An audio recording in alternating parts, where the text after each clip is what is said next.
I'm standing here today right in front of the Blackburn Gurdwara in Melbourne. We're heading to Warrnambool to witness the handing over ceremony of the ashes of Puran Singh.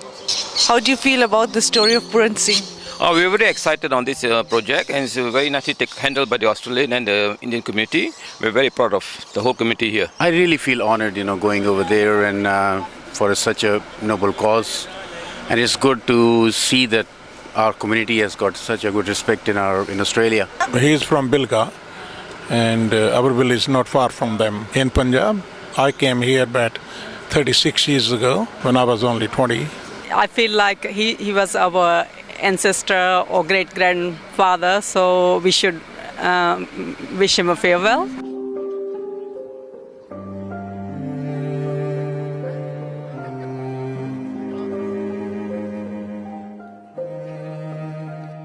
We're in Warrnambool right now. We have amidst us Kapil Dev, India's cricketing legend.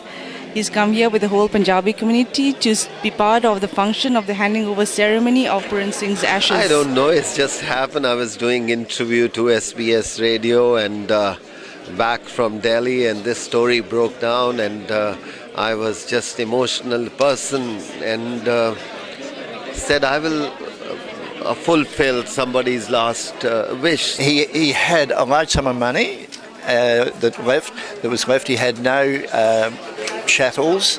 The inventory on his will was nil on everything, even the horse and cart. And he left the Warrnambool Hospital £500. He left the Moors, and who he stayed with before he went to hospital.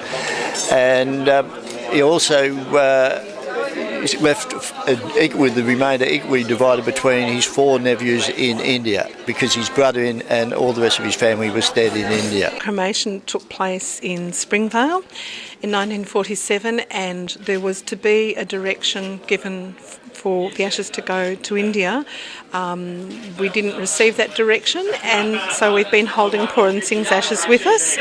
After 63 years, we figured we could actually do it ourselves, and because it was time. He needed to go home to be scattered in the River Ganges, and without Manpreet we couldn't have found Hamil and Puran Singh's family. Absolutely. I met here also great-grand uncles.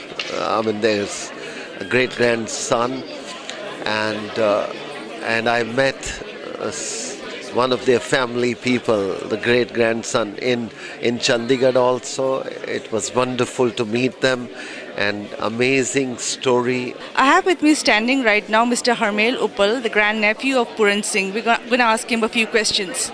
Mr. Harmail, is this an emotional moment for you? Yes, it's a very emotional moment for myself and all our family, both in England and in India. I got the information about 5 or 6 years ago, and I didn't believe it. I looked at it and I thought, no, nobody keep ashes for that long.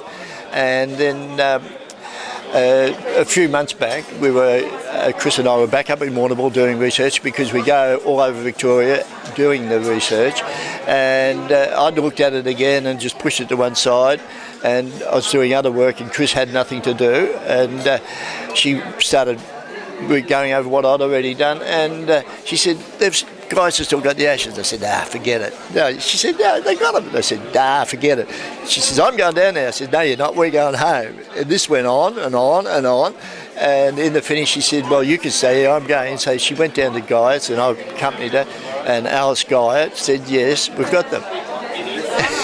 And if it had been up to me, they wouldn't have been found. They would have been in Alice's care, put it that way, and none of this would have happened. How does it feel today? You are responsible for bridging people from 2 spectrums or 2 ends of the world. I could say I'm overwhelmed. I just think it's a fantastic result that we've been able to find Puran Singh's family through the efforts of Manpreet from SBS Radio, and that we're actually being able to take Puran Singh home in the way we are. The way that we found out in England was we've contacted our cousins in the village in Uppal in India, and they said that there's a lot of media and newspaper coverage. And thereafter, we had a mention of a great uncle that was in Australia. and we didn't think much of it because it was such a long time ago. And thereafter we checked on the internet and we Googled, and we found a web link through SBS radio in Australia.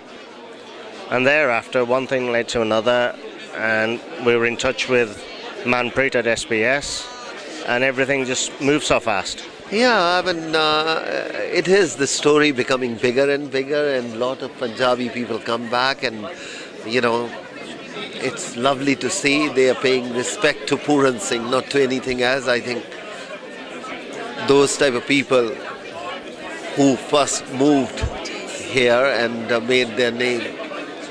Alice was actually going to take the ashes back herself at some stage in the near future. So they would have gone back, but this is slightly different to the way it was planned. The reasons for settling Australia, for instance, Governor Philip, the person in charge of the First Fleet, he was recalled from India along with his officer corps to mount the First Fleet to bring convicts to Australia. The convicts who sailed to Australia were in ships either owned by or leased by the English East India Trading Company, and they were on their way to trade in China and India and returning to Australia. And that connection with India goes all the way through, right up to the present time. After this story, I got educated myself how people travel during those periods when India was struggling, and they made their own life and beautiful life, and they earned such a, the name which people today come forward and giving him respect and love to Puran Singh, which is, he died in 1947. Amazing. Must be amazing people during that period. Yes, it would be hard. I can speak firsthand because about 10 or 15 years ago, I was researching a play on Indian hawkers for Haywood, and I put books there and for people to look at and, purchase, hopefully. They're gone. And when I was doing that research, to get a feel of it, I bought a horse and a light delivery wagon covered, the same as the hawkers used, and travelled from Melbourne, from Bundoora in Melbourne, up to almost to the South Australian border, all around this district, all the little back lanes and all that sort of thing, camping out. And it was a terrible life because what happens, it's cold, and if you can't hobble your horse or put it in a paddock, it's like having a young baby. You've got to get up every 2 or 3 hours and move the horse because you can't carry the feed to feed the horse.